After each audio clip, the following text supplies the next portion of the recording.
These are the closing arguments to determine if DA Fani Willis is still qualified to prosecute Donald Trump for allegedly trying to steal an election out there in Georgia.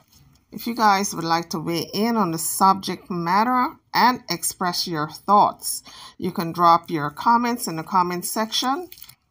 Superior Court of Fulton County Last Judicial Circuit is now assessing the Honorable Judge Scott Pixabay is presiding. Court will now come to order. Please be seated.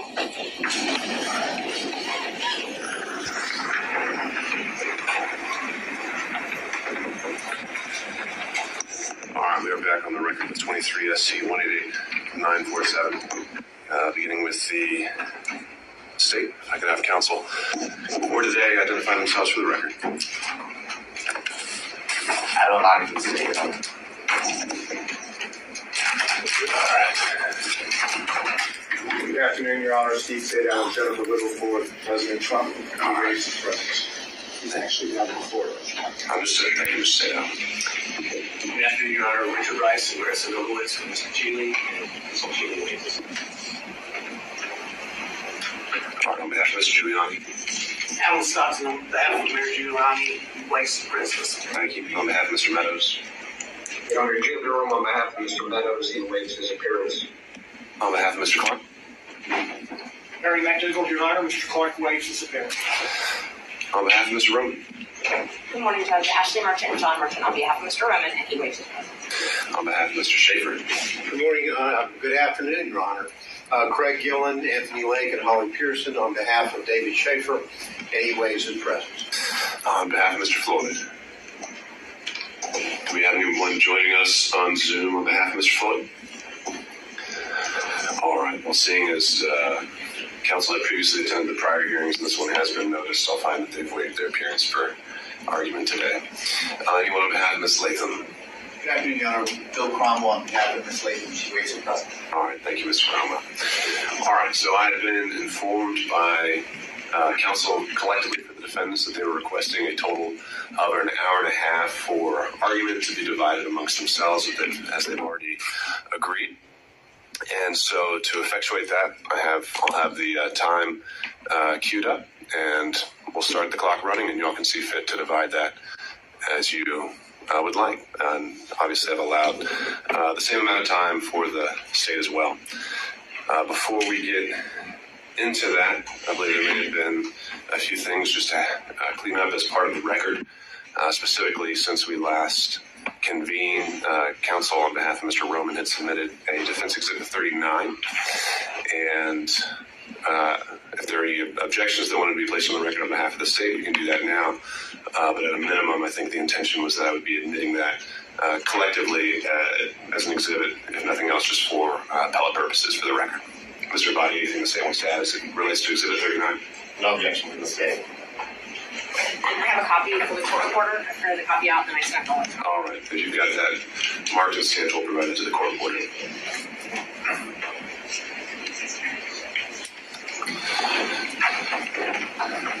All right. And then, as I indicated as well, on Tuesday, both parties, since the close of the evidence on the 16th, had followed up.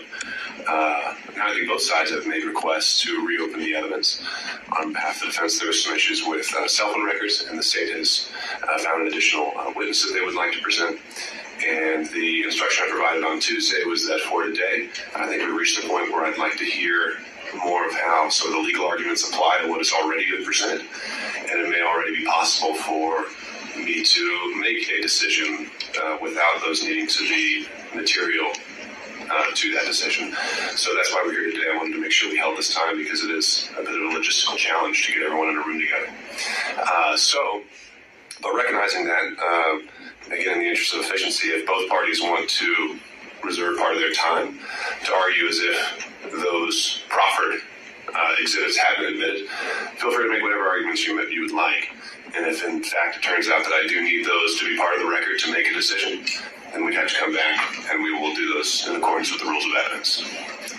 Mr. Gilbert? We have not filed anything, but we also have a proffer of a witness that we would like to call in the event the court does open the evidence up. I can make an oral proffer as to who that witness is, and what that witness would be saying, and I could do it, and I think in a fairly brief manner, if the court would permit me, so the court would understand where I'm coming from. And I believe also Mr. Cromwell also has a brief proffer for a witness that he has talked with and does have an oral proffer. So are these, this is the first I've heard of it, so are these things that have been discussed or shared with the state at all?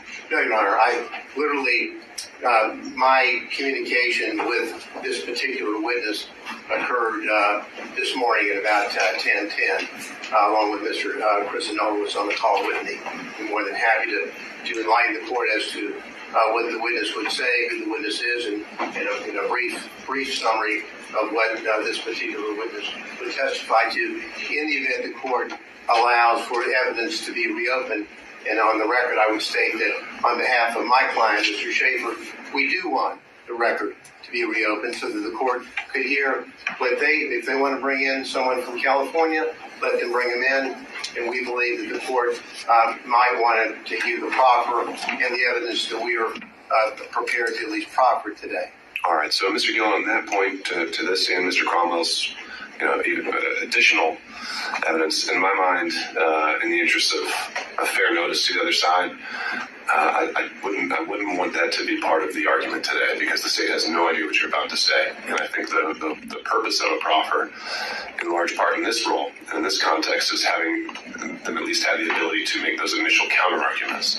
Now, I don't think that would prevent you from, after today's hearing, if you want to file it, make it part of the record, then I think that both parties have already elected that they are willing to use that mechanism. But just for today, kind of showing up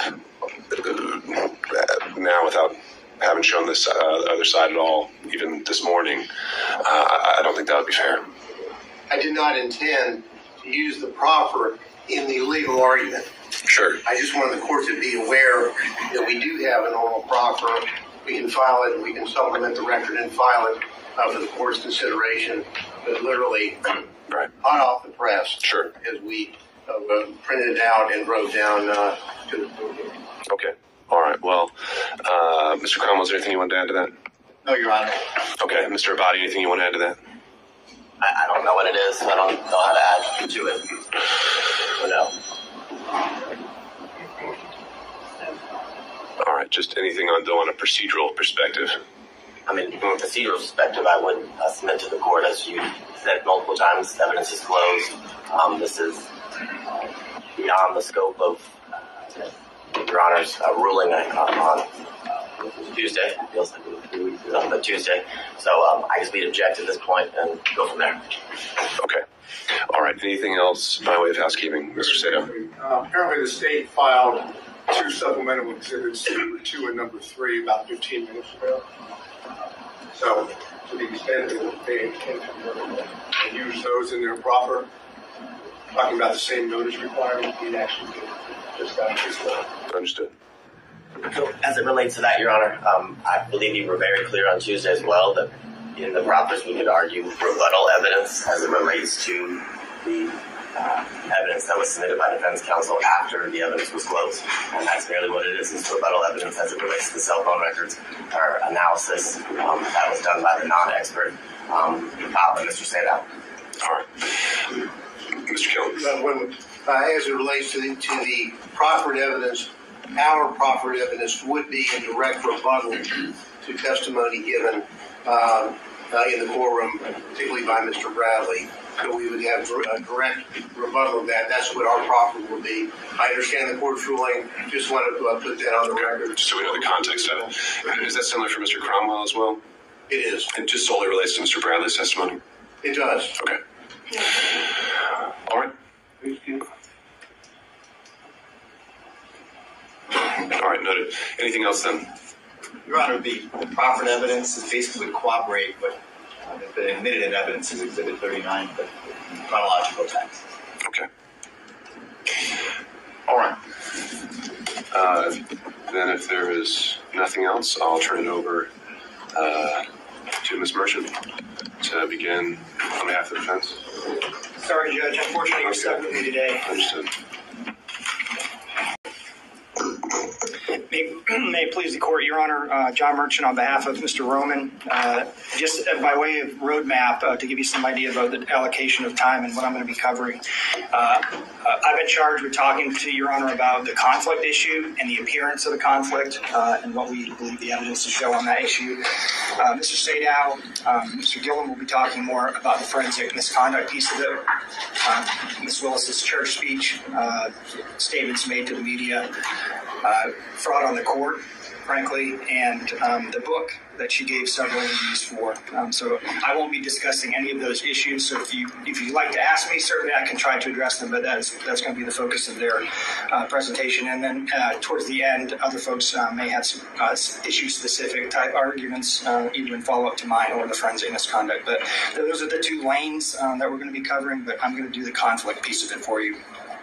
And on that issue, Your Honor, this is a matter of first impression in Georgia. I can't find a single case that's been published by the Court of Appeals or the Supreme Court that is based on these facts. There are, of course, a number of different appellate court cases that deal with conflict-related issues and, more importantly, appearance of conflict-related issues. And some of those are based in state law. Some of them are based on the ethical rules that govern lawyers. Some of them are based upon the Sixth Amendment right to due process that's implicit in all of what we're doing here today. I want to remind the court that we're here today on this motion to disqualify D.A. Willis and her office because of her judgment, frankly. She is supposed to be disinterested under the Sixth Amendment, and she's anything but that. The fact that these proceedings have taken this long and through the convoluted way we've made it here today, explain that. So as I present my arguments, I want the court to understand that this court represents the guardrails for the Sixth Amendment in this context, and Ms. Willis has already been disqualified once. So I would encourage the court to remember what Judge McBurney did in his order disqualifying. The same argument was made in that case as to whether or not there needs to be an actual conflict of interest or whether or not the appearance of a conflict of interest might be sufficient under the facts. I want to make clear to the court that the law in Georgia suggests and is very clear that we can demonstrate an appearance of a conflict of interest, and that is sufficient. I'm going to be candid with the court. There is a Supreme Court decision from 1996, Lambie State, and then there are two Court of Appeal decisions after that deal, frankly, in some dicta that suggests that an actual conflict is required. But the Supreme Court of Georgia, since those decisions came down, has made quite clear that the appearance of a conflict standard still applies. And the reason that's important is I think under the Sixth Amendment, which is where we're at, in order to preserve the defendant's rights under that provision and under corollary provisions of Georgia law, you've got to consider the appearance of a conflict. And the reason why the appearance of a conflict is so prescient here is because if this court allows this kind of behavior to go on and allows DAs across the state by its order to engage in these kinds of activities, the entire public confidence in the system will be shot. And the integrity of the system will be undermined. And so with those sort of public policy and constitutional principles, I wanted to turn to the law in Georgia on disqualification. And, Your Honor, I'm going to give you the law, and then I'm going to talk about the facts and how they apply to the law at the end. If you want to talk about the facts earlier, jump right in, and I'll be happy to do that. I'm sure Your Honor is very well prepared and probably knows all the law that I'm going to cite to you. But to give the skeleton outline, the original seminal case that deals with conflict of interest from the Georgia Supreme Court is Williams v. State. That's 258 Georgia 305. And there are basically two methods by which you can disqualify a district attorney. One of them is a conflict of interest, and I'll suggest to the court that doesn't mean an actual conflict. That could mean an appearance of conflict as well. And then forensic misconduct. So I found this website claiming to give free gift cards to Popeyes, and I actually... Importantly, in the Williams case, though, in footnote 4, and I think this is important for the court's analysis about the facts and which box it fits into, the court said there was no clear demarcation line between conflict of interest and forensic misconduct, and a given ground for disqualification of the prosecutor might be classifiable as either. And I think that's important because we have facts that fit in both boxes. So if a state stands up and says, well, there's no actual conflict here, Judge, that doesn't mean necessarily that it doesn't apply to the forensic misconduct. Typically, forensic misconduct relates to statements of the prosecutor designed to impugn the character of the defendant before trial and to affect the jury pool, which we have here, which I'm not going to discuss. But the facts that we have here very much relate to that issue, and there's crossover. Importantly, and I think this is important for the court's consideration of what effect the court's ruling may have, is if you deny this motion, there's a good chance, if it's reversed, that we would be granted a new trial. So that means we're going to have to do this all over again. In amusement sales versus state 316 Georgia Appellate 727, that's a case that cites Whitworth, which is physical precedent only. The court said, if the assigned prosecutor has acquired a personal interest or stake in the conviction, the trial court abuses its discretion in denying a motion to disqualify him, and the defendant is entitled to a new trial, even without a showing of prejudice. So that means if we show the court today, and I think we have through the proceedings today and before, that Ms. Willis has developed a very personal interest in this case, and Your Honor denies this motion, we're coming back all over again if the appellate court say you were wrong. So what is that personal interest? So the personal interest can be, there's no definition of that under Georgia law, and it could be a personal financial interest. It could be a personal interest related to bias against a particular defendant, which sort of falls into the forensic misconduct box. But we have here a very personal financial interest that's been laid out in terms of money received by Ms. Willis as a result of the scheme that she set up.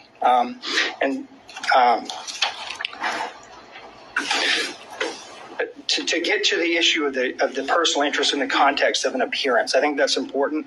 I do want to suggest to the court that there are a number of cases that post-date this actual conflict of interest language that's suggested in some of the cases from the 90s, that you have to pay attention to what this looks like to the public. And I agree with all of the law, and I'm sure the state's going to stand up here and say it can't be a speculative or a conjectural type of personal interest. We don't have that here. We have something very concrete. And as Judge McBurney put it, actual and palpable, not speculative and remote. That's exactly what we have here. We've demonstrated through the testimony of the witnesses, some of whom impeached themselves, that we have a very personal interest. In the seminal United States court case that deals with prosecutorial impropriety is Young v. U.S. That's a 41 U.S. 787 case. In that case, it's the opportunity for conflicts to arise that created at least the appearance of impropriety. And that's the case that requires that the prosecutor be disinterested. Since a scheme injecting a personal interest, financial or otherwise, into the enforcement process may bring irrelevant and impermissible factors into the prosecutorial decision. Now, there are a number of Georgia cases that sort of repeat that theme. Reeves v. State, 231, Georgia Appellate 22, that's a 1998 case, stated a potential conflict of interest existed in the appearance of impropriety existed. Davenport v. State, 157, Georgia Appellate 704, that's a 1981 case. That was decided 7 years before Williams. When there is at least the appearance of impropriety, a defendant is denied fundamental fairness in the state's prosecution of the charges against him or her. There are also rules that govern prosecutors. Lawyers in general are bound to preserve and avoid even the appearance of impropriety. That's Brown v. State, 256, Georgia Appellate 603, 2002. Head v. State. A prosecutor's close personal relationship with the victim in a case may create at least the appearance of a prosecution unfairly based on private interest rather than one properly based on vindication of public interest. ABA Criminal Justice Standards for the Prosecution Function Standard 3.3-1.2c. A prosecutor should avoid appearance of impropriety in performing the prosecution function. 3-1.7F, the prosecutor should not permit the prosecutor's professional judgment or obligations to be affected by the prosecutor's personal, political, financial, professional, business, property, or other interests or relationships. So the rules that govern her in her own profession say that this is wrong because she developed a financial interest in this case. And at the very least, creating the appearance of unfairness towards these defendants by setting up a relationship, a prosecutorial relationship with her boyfriend that she'd been dating for 2 years, according to the testimony. So before I move, Your Honor, to the specific facts, you asked, what's personal interest, and I think, frankly, as I was trying to figure this out, state of Ohio, Supreme Court case from 1964, Justice Stewart, in his concurrent opinion, said, "I know when I see it," talking about obscenity. I think you know it when you see it. I think there's enough facts in front of you that you know it when you see it. And so I think that the governing principle helps enlighten some of the facts here.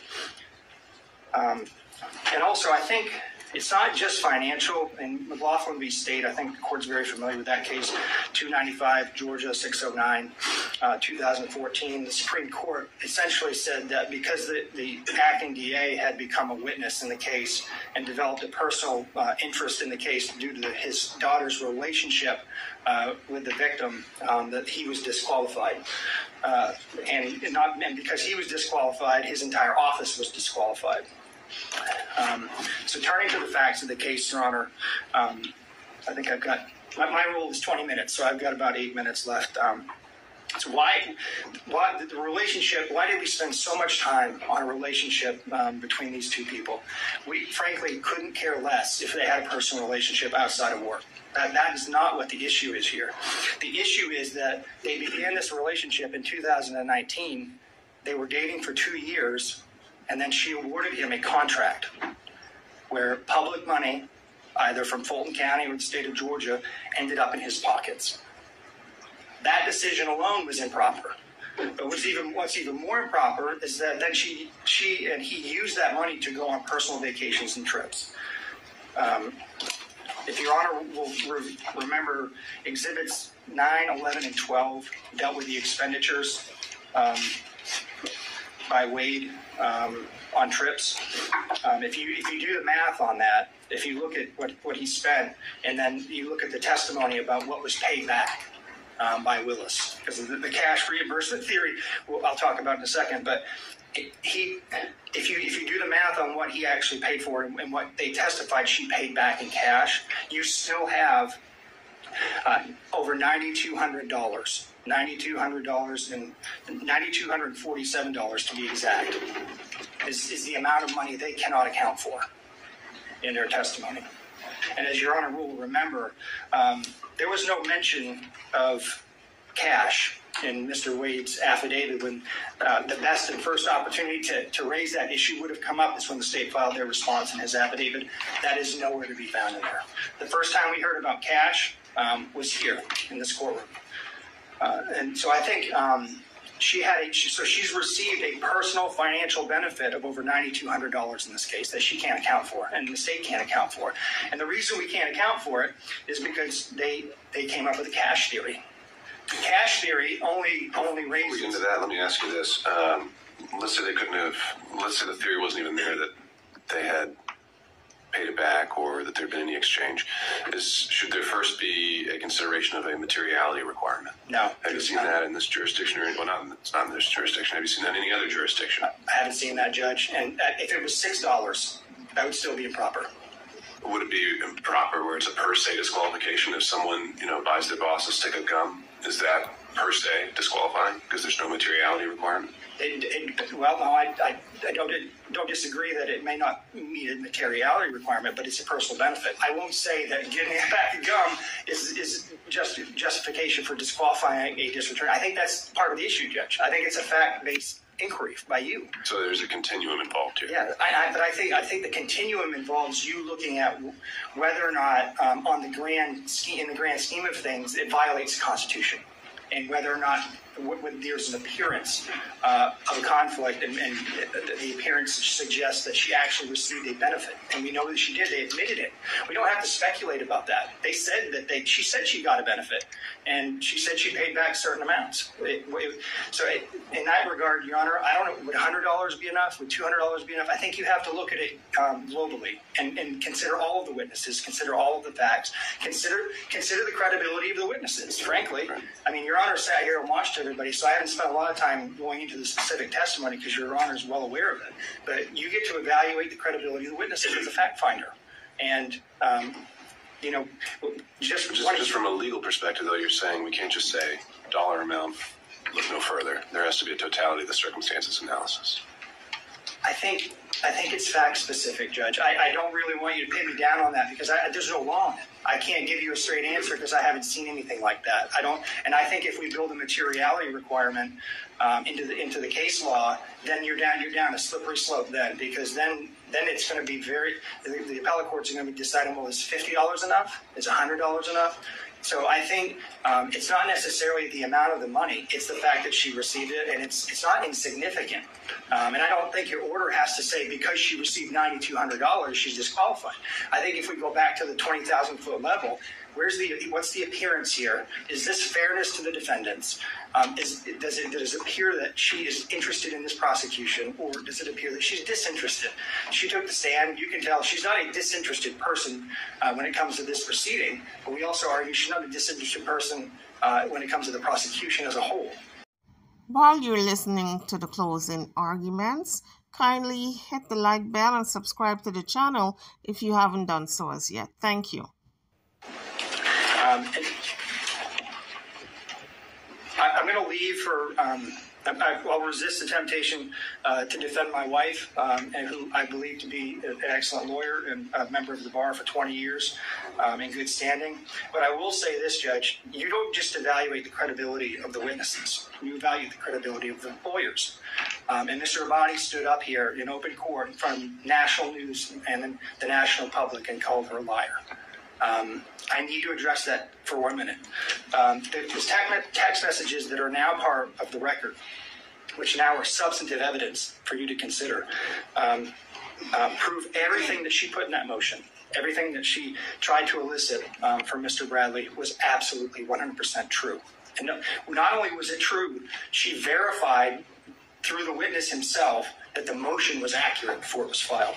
So for the state to get up here and impugn her credibility, it's not only improper, it violates Berger versus the United States, which is a case that says the state can't just get up here and make any argument it wants. And I encourage the court to call him out on it when he steps up here. We have to have candor towards the tribunal. You cannot lie to the court, cannot lie to the public, cannot lie to the jury. And I think that's what he did.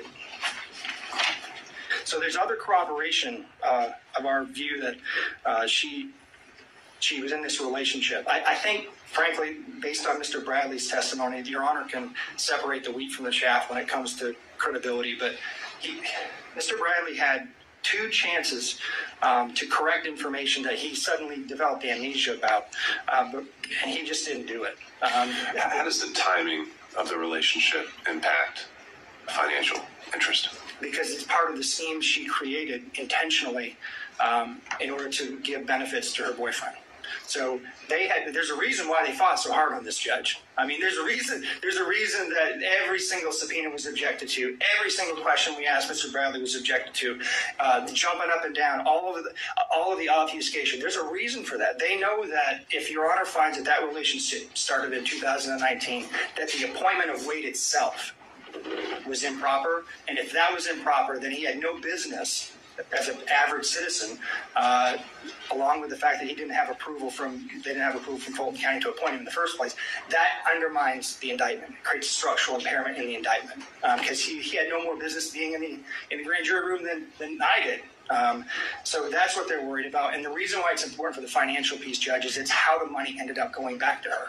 She put her boyfriend in the spot, paid him, and then reaped the benefits from it. That she created the system and then didn't tell anybody about it. She didn't even tell her dad about it. So I think if in the grand scheme of things, if you're looking at the totality of the facts, and I've got to sit down here in about 2 minutes to make room for my co-counsel, if you look at it, Everything put together, judges, they did this, they knew it was wrong, they hid it, and even when they were called out on it, they tried to create an excuse for it by saying it happened after the fact. We know now from the testimony, Ms. Yuri confirmed that Mr. Bradley, his text messages were accurate, not his testimony, but that fact was accurate. The motion is accurate. And so also, I do want to point out there's no paper trail here for the cash. I know that this was I know she and her father both testified that they kept cash on hand, which, I mean, keeping cash on hand in and of itself is not a problem. When you're a public official and you're required to keep track of gifts that you receive, then you need to keep track of it. But there's no paper trail. There's no deposit history. There's no withdrawal history. There's no receipts. None of that. So even assuming their testimony could be credible, and we don't think that it is, you still don't have enough information to track all that money that she received. And this is just what we know about. Does the lack of evidence fall on the state? Does the lack of evidence fall on the state? Isn't that where burdens come in? Yeah, yes, I think they had an obligation to tell Your Honor, hey, this is where the money went. And they certainly had the ability to do that if they could do it. Since they didn't do it, we have to assume they can't. And if they can't, I just want to remind the court of a very important piece of testimony from Ms. Willis that I think goes to credibility of all of the officers of the court who testified. She met with Wade, and they developed, in 10 minutes after talking about the financial piece, I believe, this cash theory that could not be rebutted. We have no ability to do that. They did, and they chose not to do it. So with that, Your Honor, unless Your Honor has more questions for me, I'm going to sit down and turn the podium over to my distinguished colleague, Mr. Sadow. Thank you, Mr. Merchant. Appreciate the court's time. Again, these are the closing arguments of the defense as well as the prosecuting attorneys as it pertains to Fani Willis's continuation in prosecuting Donald Trump for allegedly trying to steal the votes in Georgia, the last election. As you leave the page, don't forget to hit the like bell and subscribe to the channel if you haven't done so as yet. Thank you. On that note, I'm over and out. I'll see you guys on the next one. Thank you for watching.